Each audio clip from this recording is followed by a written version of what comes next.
সিদ্ধার্থ, এটা ভেবে অবাক লাগছে যে এতক্ষণ সময় হয়ে গেল আর কেউ আমাদের ওই ব্যাপারে কিচ্ছু জিজ্ঞেস করলো না।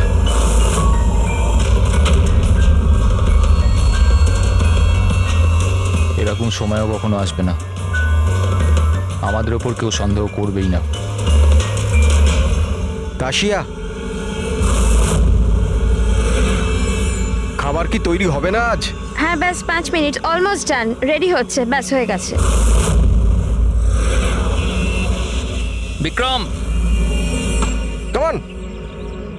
আমি সিদ্ধার্থকে অনেকবার জিজ্ঞাসা করলাম যে তুমি হঠাৎ রে আর বিক্রমের সাথে 2 সপ্তাহের জন্য ছুটিতে কেন গিয়েছিলে, কিন্তু ও বলেছিল যে বিজনেসের ব্যাপার। আমার বিশ্বাস হচ্ছে না একটু। তা আশা, তুই বিক্রমকে জিজ্ঞাসা করেছিস?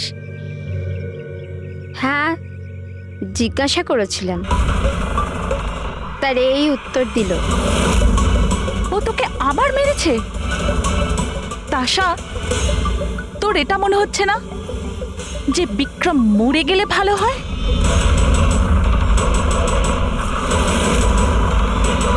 হ্যাঁ খুব মজা হলো, হাঁপিয়ে গেলাম রে। জায়গাটা হেভি ভাই, শহর থেকে অনেকটা দূরে, বেশ ফ্রেশ খুবই লাগছে। রিফ্রেশিং লাগছে, মাঝে মাঝে আসতে হবে। ঠিক বলেছিস ভাই। গুড জব ভূমি, অ্যারেঞ্জমেন্ট দারুণ হয়েছে। Thank you sir. Hello hello, এখানে নেটওয়ার্ক আসে না নাকি? স্যার এখানে নেটওয়ার্ক একটু উইক আছে, আপনাকে ওইদিকে জঙ্গলের দিকে যেতে হবে। হ্যালো,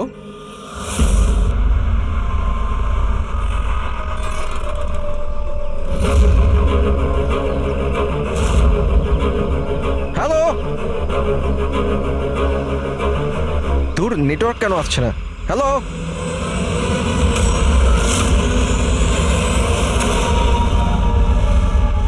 নীলম, তুমি? নীলম, নীলম, নীলম,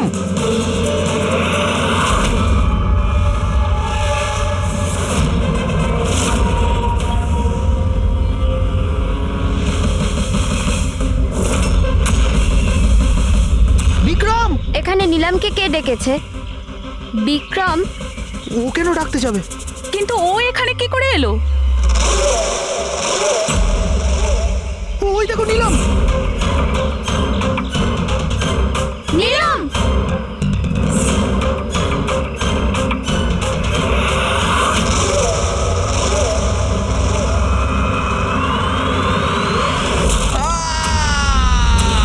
বিক্রমের চিৎকার এটা।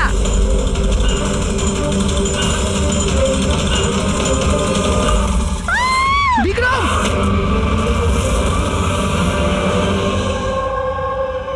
তোমরা সবাই বলতে চাইছো যে বিক্রমকে এখানে নীলম ইচ্ছে করে ডেকেছিল যাতে ওকে সহজেই মারতে পারে, তাই তো? আচ্ছা, আপনারা কি নীলমকে দেখেছিলেন নাকি বিক্রমের মুখ থেকে শুধু শুনেছিলেন? স্যার, আমরা প্রত্যেকে নীলমকে দেখেছি। আর ও হালকা নীল রঙের লম্বা ড্রেস পরেছিল। আচ্ছা, এই নীলম কে আর ও এখানে কি করে এলো? আচ্ছা, ও কি জানতো যে আপনারা এখানে ছুটি কাটাতে আসছেন? স্যার, নীলম আমাদের প্রত্যেকেরই কমন ফ্রেন্ড, আর 2 মাস ধরে তো নীলমের সাথে আমাদের কোনো যোগাযোগই ছিল না। আচ্ছা, আর তার আগে? স্যার, ওই 2 মাস আগে ওই আমাদের আর নীলমের মাঝে কিছু প্রবলেম হয়েছিল। ওর পরে নীলমের সাথে আর কোনো যোগাযোগ নেই স্যার। হ্যাঁ স্যার, আজ বিক্রমের মুখে নিলামের নাম শুনে আমরা সব অবাক হয়ে গেছিলাম। আপনি তো এখানকার কেয়ারটেকার, আপনি তো খুব ভালোভাবে জানবেন যে এখানে কে এসেছিল আর কি কারণে এসেছিল। একদম ফাঁকা জায়গা স্যার, যে কেউ যেতে আসতে পারে। ভূমি,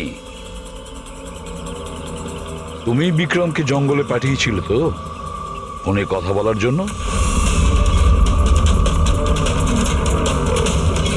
স্যার কারণ ওখানে নেটওয়ার্ক খুব উইক থাকে, তার জন্য। চাইলে আপনারা নিজেরা চেক করে দেখতে পারেন। ঠিক আছে, বিক্রমকে ফোন কলটা কে করেছিল সেটা যদি একবার জানতে পারি তাহলে ঠিক জানতে পারবো যে এখানে কি হয়েছিল আর করেছিল কে।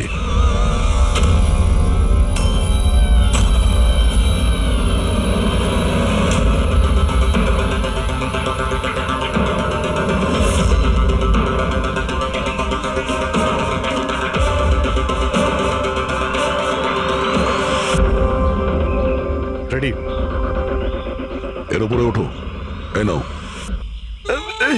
কে আমি? আরে পা দাও ওইতে, পা। চলো, আরে স্যার কিচ্ছু হবে না। হ্যাঁ, সাবধানে তাড়াতাড়ি করো। আরে আরে স্যার ধরে নাও এটা। স্যার সাবধানে, নয়তো আমি পড়ে যাবো কিন্তু।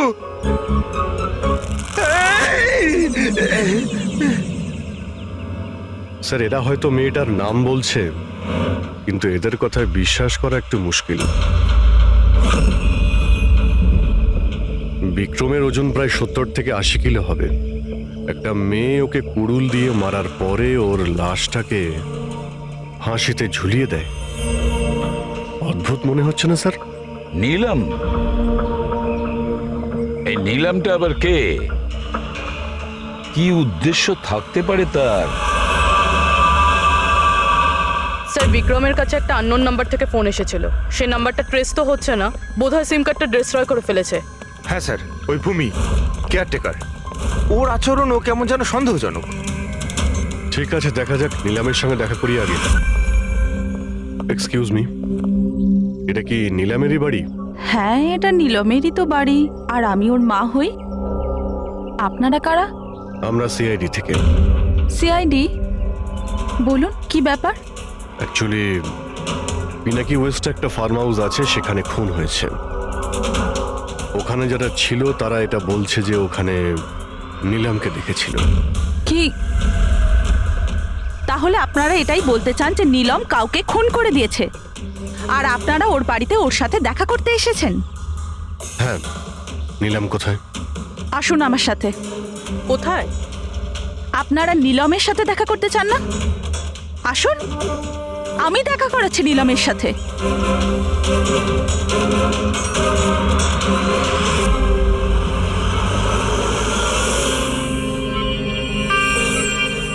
এই যে আমার নীলম, দেখছেন আপনারা এর অবস্থা? মেশিনের দ্বারা জীবিত আছে, শুধুমাত্র চোখ ছাড়া এর শরীরের কোনো অংশের কোনো প্রতিক্রিয়া নেই। আর আপনারা বলতে চাইছেন যে যে এই মেয়েটি কারোর খুন করে দিয়েছে?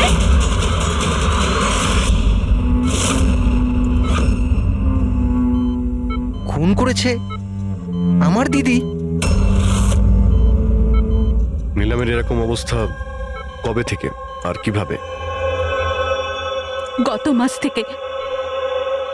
ওর সেই গাড়ি অ্যাক্সিডেন্ট হয়েছিল, তারপর। এই অ্যাক্সিডেন্ট হলো কি করে? মানে কেউ এসে ধাক্কা মেরেছিল না গাড়ির ব্রেক ফেল হয়ে গেছিল? ওই নীলম নেশা করেছিল। আপনারা কারা? আর এসব কি হচ্ছে? আমরা সিআইডি থেকে এসেছি। সিআইডি? দেখুন ডক্টর, ওর খুব কাছের বন্ধু বিক্রম, যাকে কেউ নৃশংসভাবে হত্যা করেছে। আর ওখানে যারা ছিল তাদের বক্তব্য হলো এও নাকি ওখানে উপস্থিত ছিল। দিস ইজ নট পসিবল, এটা হতে পারে না। ওরা সবাই মিথ্যে কথা বলছে। বিক্রম আর ওর বন্ধুরা একেবারেই দিদির বন্ধু নয়, বিজনেস পার্টনার ছিল। চিট করেছে ওরা দিদিকে, ঠকিয়ে বিজনেস থেকে আলাদা করে দিয়েছে। ভালোই হয়েছে, ওই 3 জন চিটারের মধ্যে একজন মারা গেছে। খুব ভালো হয়েছে। আমাদের কাছে 5 জন আই উইটনেস আছে, প্রত্যক্ষদর্শী, যারা ওকে ওখানে ঘটনা ঘটার সময় দেখেছিল। আপনি বলতে চাইছেন ওর অবস্থা খুব শোচনীয়? দেখুন, আপনার কথা শুনে আমি খুব অবাক হয়েছি। নীলম সেই অবস্থাতেই নেই যে কোনো মুভমেন্ট করতে পারে। ও নিজের ইচ্ছায় একটা আঙুলও নাড়াতে পারবে না। হ্যাঁ, এটা ঠিক যে ও আমাদের দেখতে পারে, আমাদের শুনতে পারে, আমাদের বুঝতে পারে, কিন্তু এর থেকে বেশি কিছু নয়। ও যে কিছুটা করতে পারছে সেটা আমাদের দেওয়া স্টিমুলেশনের জন্য। মানে? আমরা কন্টিনিউয়াসলি ওর ব্রেন ম্যাপিং করছি, ওর মস্তিষ্কের অবস্থার প্রোগ্রেস দেখার জন্য।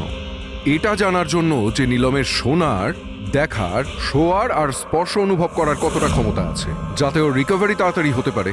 কিন্তু নীলম শুধু মিউজিক আর ফ্রেগ্রেন্স, তার মানে সুগন্ধতে রিয়্যাক্ট করছে, কারণ ওর মস্তিষ্ক এইসব জিনিসে রেসপন্ড করে।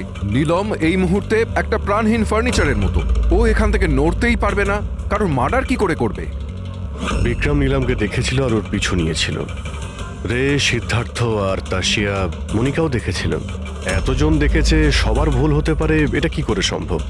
কিন্তু নিলমের এই অবস্থা তো আমরা দেখছি স্যার। দেখুন ডক্টর, আপনাদের হসপিটালের গেট থেকে শুরু করে এই পুরো হসপিটালের সিসিটিভি ফুটেজ আমি দেখতে চাই। সরি স্যার, গত সপ্তাহে সিসিটিভি ক্যামেরা খারাপ হয়ে গেছে, কোনো ফুটেজ তো নেই আমাদের কাছে। এখন ডক্টর একটা কথা মনে রাখবেন যে যদি এটা প্রমাণ হয় যে নিলামি ক্রাইম সিনে ছিল, তাহলে আপনার লাইসেন্স ক্যান্সেল হতে পারে।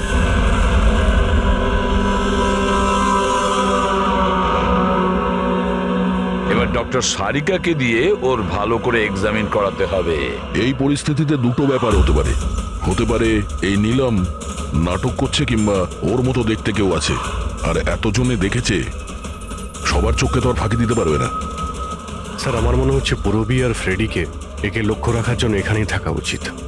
তাহলেই জানা যাবে ও বিছানা থেকে উঠতে পারে কিনা। পুরবি, হেডরেক, এই করিডোর থেকে শুরু করে আর ওর ঘর অবধি খুব ভালো করে খেয়াল রাখবে। ভালো তো লাগছে না ওকে এই অবস্থায় দেখতে, কিন্তু তবু আমাদের ওর ফিঙ্গারপ্রিন্টস আর ফুটপ্রিন্টস নেওয়া দরকার। আর তাছাড়া নীলামের ভাই আর মা ছাড়া ওখানে আর কে কে আসেন ওর খোঁজ নিতে, ওর সঙ্গে দেখা করতে, সেটাও দেখতে হবে।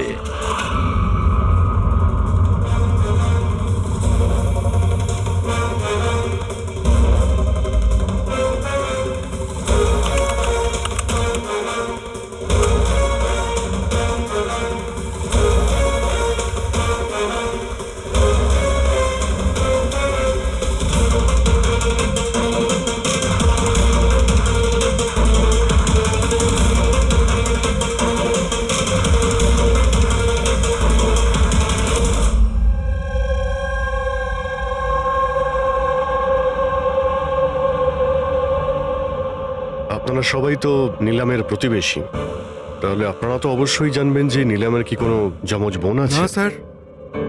আচ্ছা, কোনো কাজিন বা ফ্রেন্ড যাকে নিলামের মতোই দেখতে?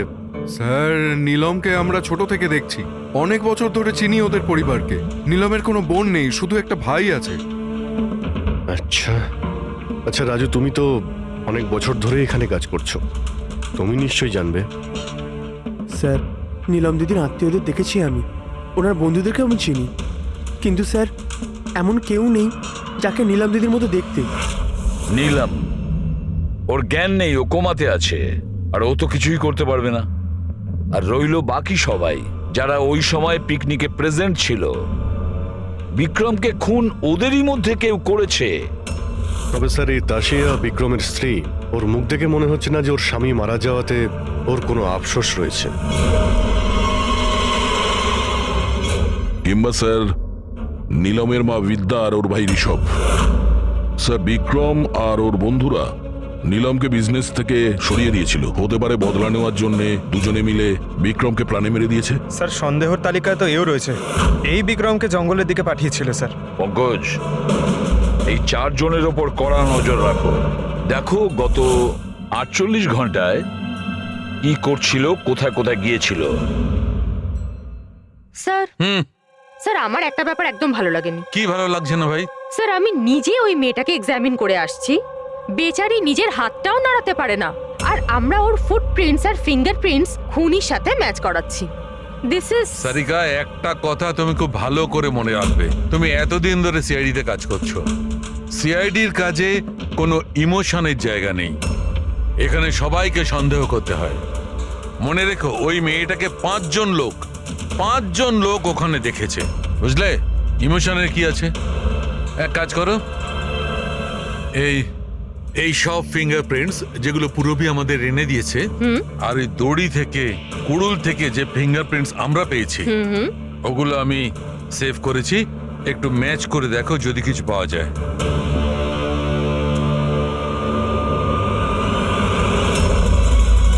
গড, এটা তো ম্যাচ হয়ে গেছে। ম্যাচ হয়ে গেছে। হসপিটালের যে ভিজিটার্স বুক আছে, সেই হিসাবে কোনো একজন ডক্টর রজত আছে যে গত 2 সপ্তাহ ধরে এই নিলামের সঙ্গে দেখা করতে আসছে। ডক্টর রজত? আচ্ছা, উনি কি সেই যিনি অ্যাস্ট্রোফিজিক্স আর প্যারানর্মাল সায়েন্স নিয়ে কাজ করছেন? হ্যাঁ সালুকে বলো, কি নীলম ক্রাইম সিনে গিয়েছিল? নীলম হাঁটতে পারে?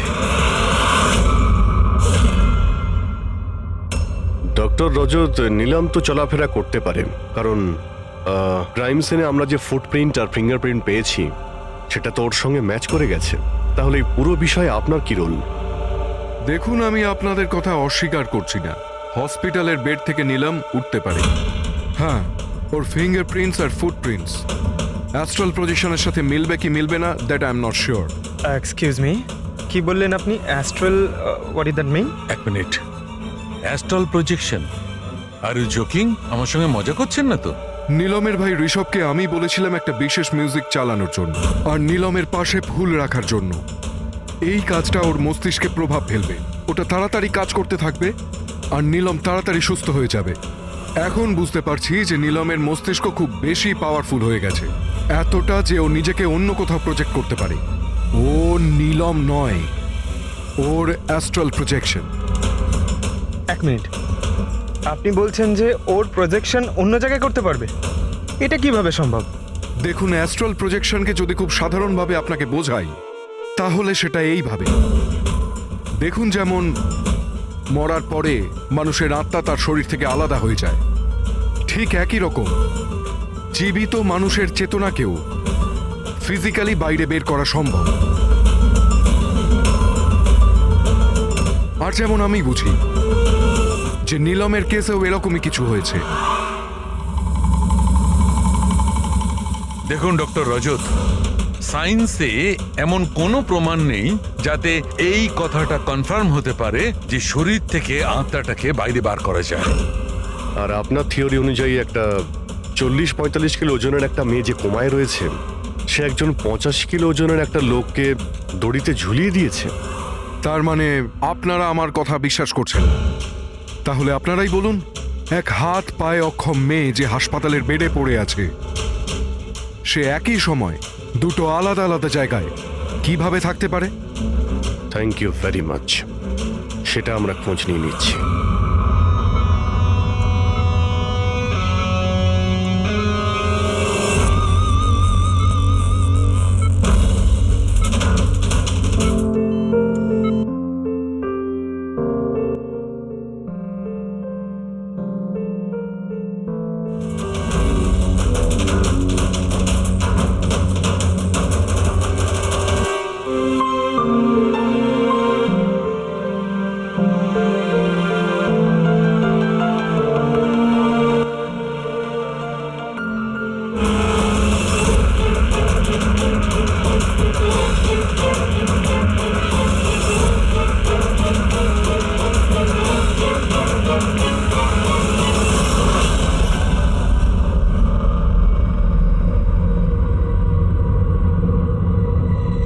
শোনো, আমি তোমাকে কিছু বলতে চাই।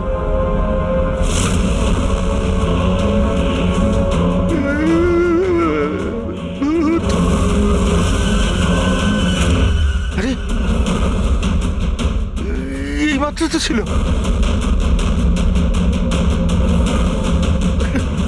কোথায় হাওয়া হয়ে গেল?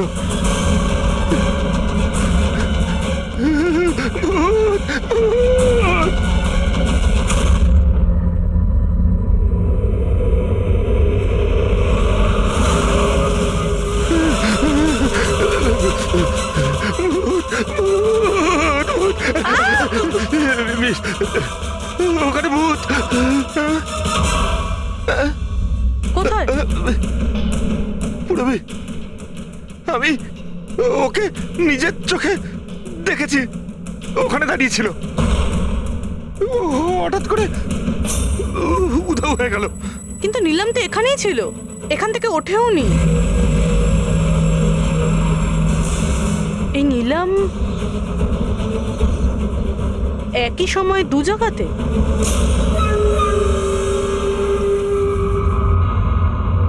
স্যার, আমি নিজের চোখে দেখেছি নিলামের আত্মা দাঁড়িয়েছিল এই করিডোরেই।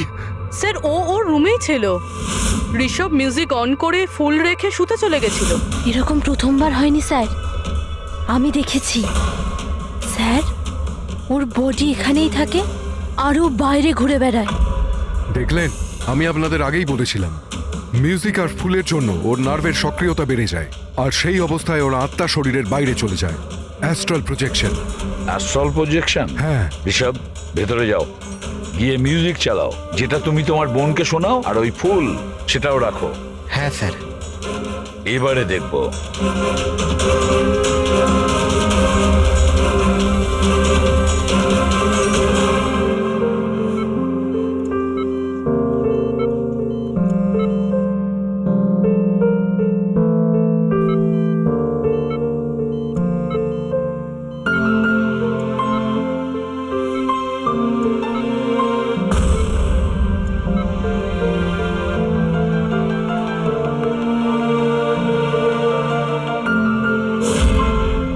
দেখুন, শরীরে সক্রিয়তা বাড়ছে।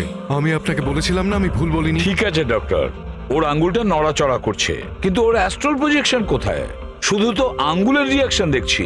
তাহলে কি পুরো হসপিটালে ওর আঙ্গুলের ছাপ খুঁজে বেড়াবো? যদি ওর আত্মা ওর শরীর থেকে বেরিয়ে অন্য কোথাও যায়, তাহলে ওর ফুটপ্রিন্ট আর ফিঙ্গারপ্রিন্টও সাথে নিয়ে যায়, তাই না? দেখুন, আপনাকে বুঝতে হবে, নীলমের আত্মা আপনার অর্ডারে তার শরীর ছেড়ে বাইরে আসবে না। এটা নিজে থেকেই স্বেচ্ছায় আসবে। ও প্লিজ ডক্টর, আপনার এই সায়েন্সের কথাবার্তা আমাদের মাথাতেই ঢুকছে না। এই কেসটা আমরা সলভ করবো, বুঝেছেন? আপনারা আমার কথাকে বিশ্বাস করুন। এক্সকিউজ মি, আসুন। দেখুন দেখুন নিলামকে। ওর অবস্থা দেখে আপনাদের মনে হচ্ছে যে হসপিটাল থেকে বাইরে বেরিয়ে ও কাউকে মার্ডার করতে পারে? হ্যাঁ স্যার, আমরা প্রত্যেকে ওকে দেখেছিলাম। ওটা নীলমই ছিল, আর আমাদের কোনো ভুল হয়নি স্যার। 1 মাস হয়েছে তোর অ্যাক্সিডেন্টের। এটা হতেই পারে যে অভিনয় করছে, হাঁটাচলা করতে পারে। সিদ্ধার্থ, ও সত্যি বেড থেকে নড়াচড়া করার অবস্থায় নেই। তাহলে ওটা কে ছিল যাকে আমরা ওখানে দেখেছিলাম? ওই দেখো নিলাম। স্যার, আমি বলেছিলাম না নীলমের আত্মা ওর শরীর থেকে। Thank you very much. আপনি আমার ওদিকে গিয়ে বসুন। আপনারাও প্লিজ ওদিকটা গিয়ে বসুন, প্লিজ ওই দিকটা গিয়ে বসুন। স্যার, এর আঙুল আর পায়ের ছাপ ম্যাচ কিভাবে হতে পারে? হতে পারে যদি কেউ নিলামের ফিঙ্গারপ্রিন্টস আর পায়ের ছাপ ক্রাইম সিনে ছেড়ে আসে তবে। কি হলো স্যার? একটা কথা আমার মাথায় ঘুরছে। বিক্রমের মৃত্যুর পরে তোমাদের মনে আছে বিক্রমের বন্ধুরা কি বলেছিল? স্যার, নীলম আমাদের প্রত্যেকেরই কমন ফ্রেন্ড, আর 2 মাস ধরে তো নীলমের সাথে আমাদের কোনো যোগাযোগই ছিল না। সিদ্ধার্থ, এই সিদ্ধার্থ কি করে জানলো যে নীলামের অ্যাক্সিডেন্ট 1 মাস আগে হয়েছিল? 1 মাস হয়েছে তোর অ্যাক্সিডেন্টের, হাঁটাচলা করতে পারে। এটা হতেই পারে যে অভিনয় করছে। সিদ্ধার্থ, রে, তাশিয়া, মনিকা আর ভূমি, এদের সবাইকে বিউরোতে নিয়ে এসো। সিদ্ধার্থ, সিদ্ধার্থ। Yes sir. নীলমের সঙ্গে শেষ কবে দেখা হয়েছিল? স্যার, আমি তো বলেইছিলাম, প্রায় 2 মাস আগে।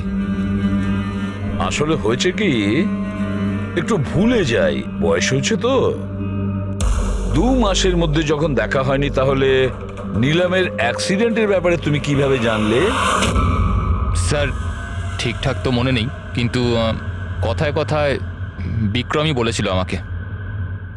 তোমরা বিজনেস পার্টনার ছিলে, তাই ও মারা যাওয়াতে সব থেকে বেশি লাভ তো তোমাদেরই হয়েছে। স্যার, বিজনেস পার্টনার ছিলাম, খুনি নয়। আর ও বন্ধু ছিল আমাদের। ওর ব্যাপারে আমরা এসব ভাবতেই পারি না। যদি লাভের কথা বলেন তো বিক্রমের মৃত্যুর লাভ তো সবচেয়ে বেশি ওর ওয়াইফ তাশিয়ারই হয়েছে। বিক্রমের মৃত্যুর পর আপনার প্রতি হওয়া অত্যাচার কমে গেল। এটা ছাড়া আর কোনো সুবিধা পেয়েছেন আপনি? হ্যাঁ, বিক্রম চলে যাবার পর আমার আর ভয় লাগে না, আর আমি বেশ ভালোই আছি। কিন্তু আমি বিক্রমকে মারিনি। নীলমকে চেনেন আপনি? আমি নীলমকে একদমই চিনি না। 25শে জুলাই যেদিন নিলামের অ্যাক্সিডেন্ট হয়, সেই সময় তোমরা কোথায় ছিলে? স্টার ক্লাব, বিকেসি, তারপর আমরা এয়ারপোর্ট গেছিলাম স্যার। সিদ্ধার্থ, তোমার স্মৃতিশক্তির প্রশংসাই করতে হয়। স্যার, মনে তো থাকবেই, ওয়ার্ল্ড ট্যুরের জন্য টিকিট আমি তো বুক করেছিলাম। ট্রাভেল এজেন্ট কে ছিল? সাইমা ট্রাভেলস। যেই বাংলোতে আপনি ছুটি কাটাতে গিয়েছিলেন, ওখানে যাওয়ার আগে আপনি ওখানে 2-3 বার গিয়েছিলেন। কি করতে গিয়েছিলেন? আমি এটাই দেখতে গিয়েছিলাম যে ওখানে কেমন সব ব্যবস্থা, ওটাই দেখাচ্ছিল। ভূমি, আপনি বিক্রমকে বাংলোর পিছনে এইটা বলে পাঠিয়েছিলেন ওখানে নেটওয়ার্ক আসে, কিন্তু এটা সত্যি না। আমরা চেক করেছি। দেখুন ম্যাডাম, ওরা অনেক বড় লোক, আমার ওদেরকে মেরে কি লাভ হবে? আর আপনি শুধু শুধু আমাকে এইসবে টানছেন। ম্যাডাম, আমি কিছু করিনি। তাহলে বিক্রমের মৃত্যুর আগে, একদিন আগে হসপিটালের বাইরে কি করছিলেন? আমার ভাইয়ের দোকান আছে, ওখানে দেখা করতে গেছিলাম। আর মনিকা, আপনার কি বক্তব্য? আমি নিলামের ব্যাপারে কিছু জানি না। তাছাড়া আমার হাজবেন্ড আমাকে বেশি কিছু বলে না, তাই এসব ব্যাপারে আমার কিছু যায় আসে না।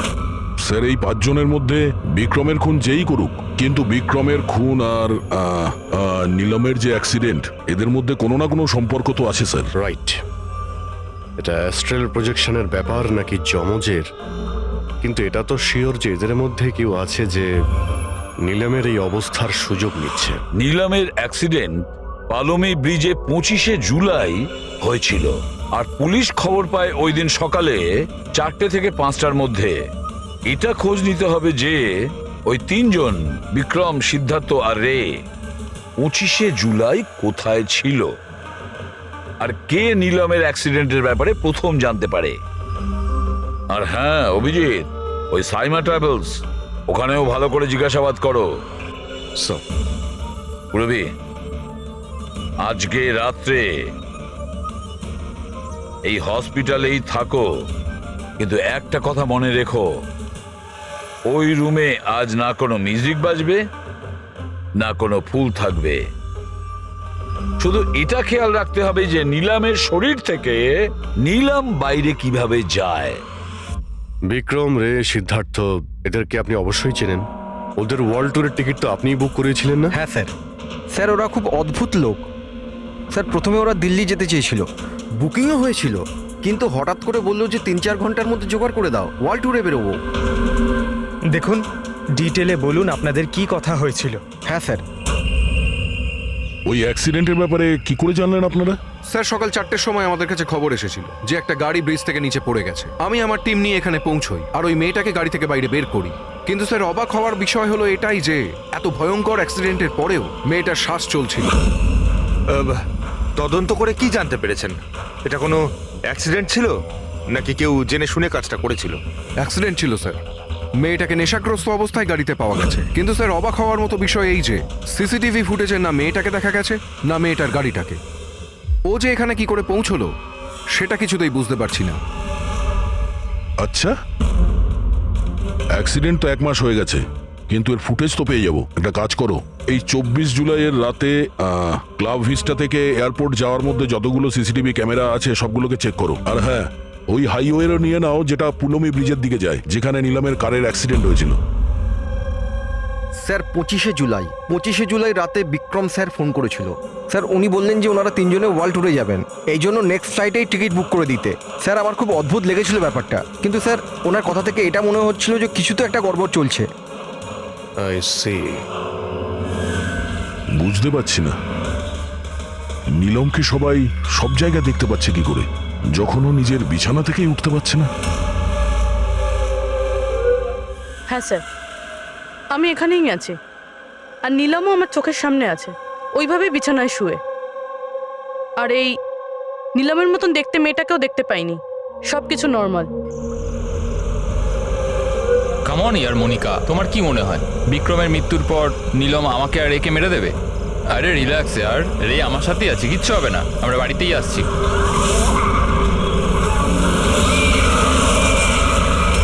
নিলাম, নিলাম, সিদ্ধার্থ সামনে নিলাম দাঁড়িয়ে আছে।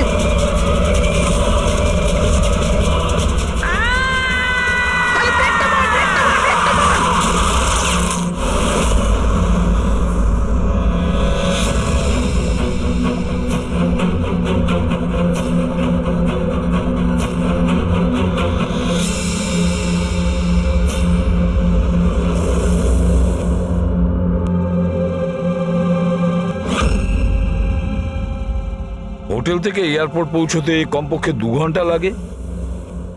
ভেবে পাচ্ছি না এই 3 জনের 7 ঘন্টা কিভাবে লাগলো। আর স্যার এই ফুটেজগুলো নিয়ে কিছু করা হয়েছে। এই একটু পিছনে নাও তো পঙ্কজ, আর একটু পিছনে নাও যেখানে ডিসি চক ছিল। হ্যাঁ স্টপ, এখান থেকে চালাও। আর এটা পরের ফ্রেমে উধাও। এই ফুটেজ এডিট করা হয়েছে স্যার, এডিট করা হয়েছে। পুলমি ব্রিজের দিকে যাওয়ার রাস্তার সমস্ত সিসিটিভি ফুটেজ তো আমরা চেক করেছি। নিলামের কার তো কোথাও দেখতেই পাইনি। আর যদি নিলাম এই রাস্তা দিয়ে না যায় তাহলে ওর গাড়ি ওখানে ওই পুলমি ব্রিজের নিচে কি করে গেল? স্যার মনে হচ্ছে নিলামের সঙ্গে ওখানেই কিছু হয়েছিল, যেখান থেকে ফুটেজে গাড়িটা উধাও হয়েছে। পুলিশের রিপোর্ট অনুযায়ী নিলামের অ্যাক্সিডেন্ট হয়েছিল 25 তারিখ সকালে 4টে থেকে 5টার মধ্যে, মানে অ্যাক্সিডেন্টটা 24 তারিখ রাত্রে হয়েছিল। যে ট্রাফিক পুলিশ ওই সময় ডিউটিতে ছিল আর সার্ভিলেন্স কপস ডিউটিতে ছিল, ওদের সাথে কথা বলতে হবে। Hello, what? এখন কোথায়? ওকে, ঠিক আছে, আমরা আসছি। স্যার এই সিদ্ধার্থ আর রের গাড়ির অ্যাক্সিডেন্ট হয়েছে। কি? ওরা এখন ব্লু হেলথ কেয়ার হসপিটালে রয়েছে। সবকিছু ঠিক হয়ে যাবে। দেখুন, জানি না। আমরা আমাদের তরফে সম্পূর্ণ চেষ্টা করেছি, কিন্তু এখন পেশেন্টকে বাঁচানো খুব মুশকিল। কি হলো? কিভাবে অ্যাক্সিডেন্ট হলো? কি করে মানে? এই সব নিলামের জন্যই হয়েছে। এসব নিলাম করেছে। এটা আপনি কি করে জানলেন? আমি ফোনে শুনেছিলাম। রে সিদ্ধার্থকে বলল যে সামনে রাস্তায় নিলাম দাঁড়িয়ে আছে। নিলাম? সিদ্ধার্থ সামনে নিলাম দাঁড়িয়ে আছে? ওরা দুজনেই খুব ভয় পেয়ে গেছিল। পুরবি, তুমি নিলামের কাছেই ছিলে তো? স্যার, স্যার নিলাম হসপিটালেই ছিল। ওর বাইরে যাওয়ার প্রশ্নই ওঠে না। আপনাকে এই অ্যাক্সিডেন্টের খবর কে দিয়েছে? 12:30টার সময় কারো ফোন এসেছিল, কিন্তু ফোনেতে নিজের নামটাও বলেনি। আমরা যখন অ্যাক্সিডেন্ট স্পটে পৌঁছলাম, কারটা তখন পাল্টি মেরে রাস্তার নিচে পড়েছিল। ভেতরে সিদ্ধার্থ রক্তে মাখামাখি হয়েছিল, আর রের শরীরটাও জানলা দিয়ে অর্ধেক ঝুলেছিল। এক কাজ করি, সিদ্ধার্থ আর রে দুজনের মেডিকেল রিপোর্ট আর ওই গাড়িটাকে নিয়ে ফরেন্সিক ল্যাবে পাঠিয়ে দাও। এখানে সব জায়গায় পুলিশ প্রহরা আছে স্যার, সব বন্দোবস্ত হয়ে গেছে স্যার। Very good. আর আশপাশের সমস্ত রাস্তায় ব্যারিকেড লাগিয়ে দাও, ঠিক আছে? কেউ যেন আসতে যেতে না পারে। Over and out. একটা গাড়িও যেন এদিক দিয়ে না যেতে পারে। হ্যাঁ স্যার। যারা হেঁটে হেঁটে যাবে তাদের বলে দাও অন্য রাস্তা দিয়ে যেতে। কাল সকালবেলা এখান দিয়ে ভিআইপির একটা বড় কনভয় যাবে, আর ভেতর থেকে আমরা খবর পেয়েছি যে ওই কনভয়ের মধ্যে একটা গন্ডগোল হতে চলেছে। কারোর ওপর যদি একটুও সন্দেহ হয় সঙ্গে সঙ্গে আমাকে জানাবে। সব সিসিটিভি ক্যামেরা জাজ হয়ে গেছে, সব ঠিকঠাক কাজ করছে। গুড।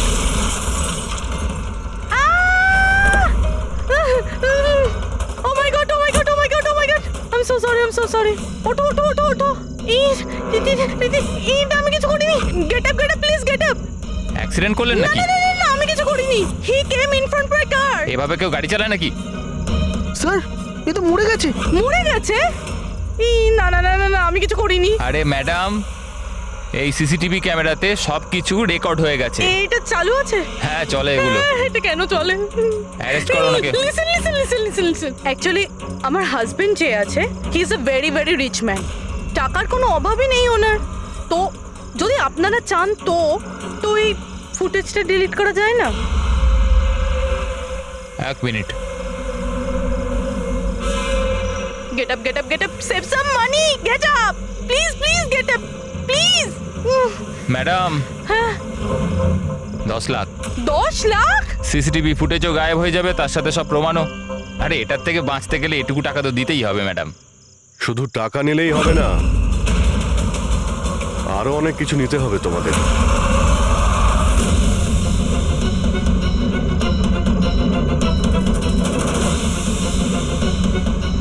স্যার, তোমরা জানো তোমাদের ডিউটি আজকে এখানে কেন ছিল? কারণ আমরা জানতে চেয়েছিলাম যে 24শে জুলাই রাত এখানে কার ডিউটি ছিল আর কে টাকা নিয়ে অপরাধীদের ছেড়ে দিয়েছিল। তোমার মতো লোকের পুলিশে থাকার কোনো অধিকার নেই। এবার পরিষ্কার করে বলো, সেই রাতে কি হয়েছিল? তাহলে তোমরাই কি ওই সার্ভেলেন্সের ফিল্মটা এডিট করেছিলে? স্যার, ওরা বড্ড প্রেশার দিচ্ছিল। আরে ওরা বড় বড় বিজনেসম্যান। স্যার, ওদের হাত অনেক ওপর অবধি। চুপ করো, পরিষ্কার করে বলো কি হয়েছিল। স্যার ওই রাত্রির প্রায় 2:30টার সময় বিক্রম, রে আর সিদ্ধার্থর গাড়িটা নীলমের গাড়িটাকে ধাক্কা মারে। আর ওই ওদের মনে হলো যে মেয়েটা মরে গেছে। ওরা বড্ড ঘাবড়ে গেছিল স্যার। ওরা শুধু আমাদেরকে এটুকুই করতে বলেছিল যে এই সিসিটিভি ফুটেজের ওদের অংশটুকু যেন আমরা বাদ দিয়ে দিই, বাকি মেয়েটা আর ওই গাড়িটার ব্যবস্থা ওরা নিজেরাই করে নিতে পারবো বলেছিল। স্যার সেই জন্য নীলাম প্রতিশোধ নিচ্ছে। যখন ওর অ্যাক্সিডেন্ট হয় এরা তিনজন ওকে এখানেই ফেলে গেছিল। নিলাম নয়, অন্য কেউ, যে রে, সিদ্ধার্থ আর বিক্রান্তের উপরে প্রতিশোধ নিচ্ছে।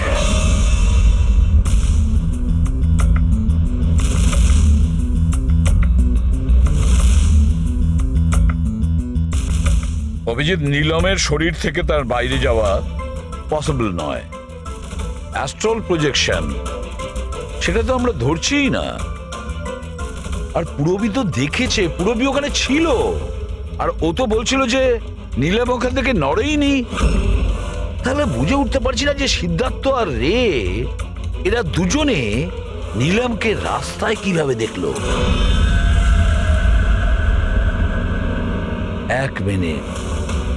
এক মিনিট, এই নীলম একই সময় নিজের রুমে আর হসপিটালের করিডোরেও তো দেখা গিয়েছিল।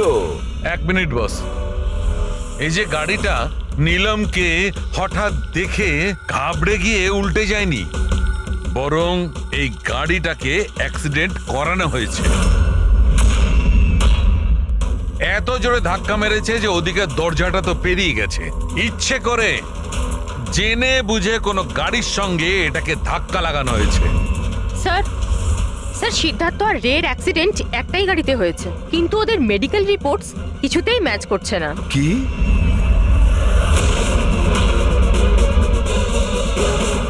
হ্যাঁ বস,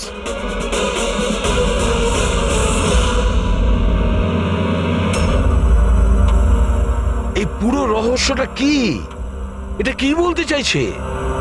ফিঙ্গারপ্রিন্টস আর ফুটপ্রিন্টস ম্যাচ করা, দুটোই তো অ্যাক্সিডেন্ট। আর সারিকা বলছে যে সিদ্ধার্থ আর রের মেডিকেল রিপোর্ট ম্যাচ করছে না। এই পুরো ব্যাপারটা আসলে কি?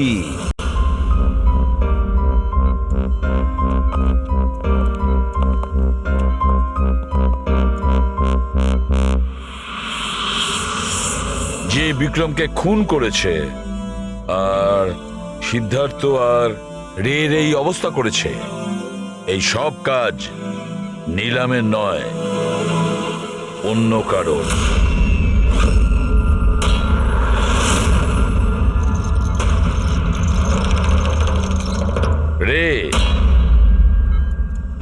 রে তোমার যেখানে অ্যাক্সিডেন্ট হয়েছিল সেখানে সিআইডির অফিসাররা গিয়েছিল। আর তাছাড়া তোমার গাড়ির কন্ডিশন আর তোমাদের মেডিকেল রিপোর্টও চেক করা হয়েছে। ওটা খুব সাংঘাতিক অ্যাক্সিডেন্ট হয়েছিল। দেখো সিদ্ধার্থর কিরকম অবস্থা। কিন্তু একটা জিনিস দেখে ভালো লাগছে, এত বড় অ্যাক্সিডেন্ট, এত সাংঘাতিক অ্যাক্সিডেন্ট যেখানে সিদ্ধার্থর এরকম অবস্থা, সেখানে তোমার তো শুধু এত সামান্য আঘাতটা লেগেছে কিভাবে? আচ্ছা, এই অ্যাক্সিডেন্টটা হলো কিভাবে? আসলে ওই আমি রাস্তাতে আমি নীলমকে দেখেছি, আর এই কথাটাই আমি সিদ্ধার্থকে বলেছি। ওই ভয় পেয়ে গাড়ি টার্ন করতে গেল, গাড়ি স্পিডে ছিল তো কন্ট্রোল হলো না, আর গাড়ি উল্টে গেল। না না না না না, মিথ্যে কথা বলছো তুমি। তোমার গাড়ি উল্টে যায়নি, অন্য গাড়ি এসে তোমাকে ধাক্কা মারে। কে?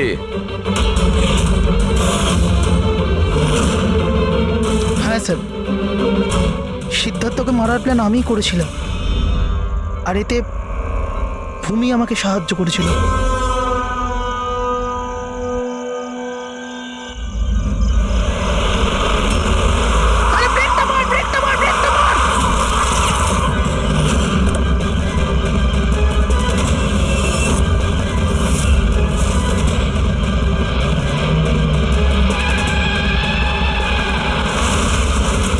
ভূমিকে আমরা ভুল সন্দেহ করিনি।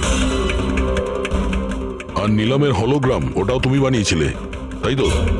নীলম একই সময় নিজের রুমে আর হসপিটালের করিডোরেও তো দেখা গিয়েছিল।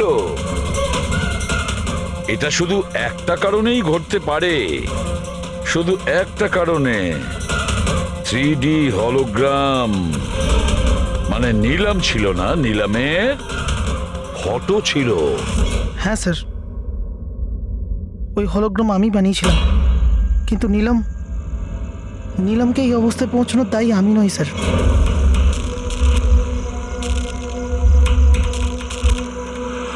এই নীলম আমাদের ডিসি চকে কেন ডাকলো? ও আমার উপর লিগ্যাল অ্যাকশন নেবার কথা ভাবছে, কিন্তু আমি ওকে 1 টাকাও দেবো না। ওর হিসেব আমি আজকে একদম শোধ করে দেবো। আরে কি করছিস বিক্রম? ও বন্ধু আরে আমাদের। উড়িয়ে দে এটাকে বিক্রম। আরে সেটা তো তুই চুপ করে বস না। না বিক্রম, না না না বিক্রম। আমি বিক্রমকে আটকানোর চেষ্টা করেছিলাম, কিন্তু স্যার বিক্রম আমার একটা কথাও শুনলো না। আমি নীলমকে বাঁচাতে চাইছিলাম স্যার, ওকে হেল্প করতে চাইছিলাম, কিন্তু এই দুজনে আমাকে কিছু করতে দেয়নি। ও আমাদের বন্ধু ছিল স্যার, কিন্তু আমিও টাকার লোভে পড়ে গিয়ে সিদ্ধার্থ আর বিক্রমের সাথে মিলে নীলমের সাথে বেইমানি করলাম স্যার। ওকে বিজনেস থেকে বের করে দিলাম আর ওকে মরার জন্য ছেড়ে দিয়ে আমরা 3 জন ওয়ার্ল্ড ট্যুরে চলে গেছিলাম। কিন্তু স্যার যখনই আমরা ফিরে এলাম তখন থেকে আমি বুঝতে পারলাম যে সিদ্ধার্থ আর বিক্রম মিলে আমাকেও এই বিজনেসের পার্টনারশিপ থেকে বাইরে বের করে দিতে চাইছে। কিন্তু এর আগে এই দুজন নীলমের মতো আমার সাথেও বেইমানি করে। আমি এই দুজনকে আমার রাস্তা থেকে সরানোর প্ল্যান করলাম আর নীলমের সাহায্য নিয়ে ওদেরকে ভয় পাওয়াতে শুরু করি। তাহলে এই বাংলোতে ছুটি কাটানোর আইডিয়া তোমারই ছিল? হ্যাঁ, ওখানে আমি দুজনকে রেখেও ছিলাম বিক্রমকে মারার জন্য। আমি যা করেছি আমার আফসোস নেই স্যার। নীলমের এই অবস্থাতে আমার পরিচয় গোপন করে ওকে টাকা দিয়ে সাহায্য করছিলাম। জেল যাওয়ার পর এটাই চাইবো যে ওর চিকিৎসায় যেন কিছু কম না হয়। আর ভূমি আমার অফিসে কাজ করতো স্যার, এই জন্য আমি জানতাম যে ও আমার সঙ্গ দেবে। আর আমি ভূমিকে ব্যবহার করেছি নীলমের 3D হলোগ্রাম লাগানোর জন্য।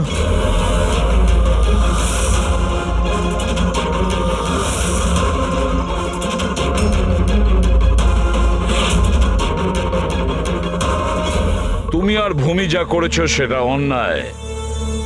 আইন তোমাদের কোনোদিন ক্ষমা করবে না, কঠোরতম শাস্তি হবে তোমাদের।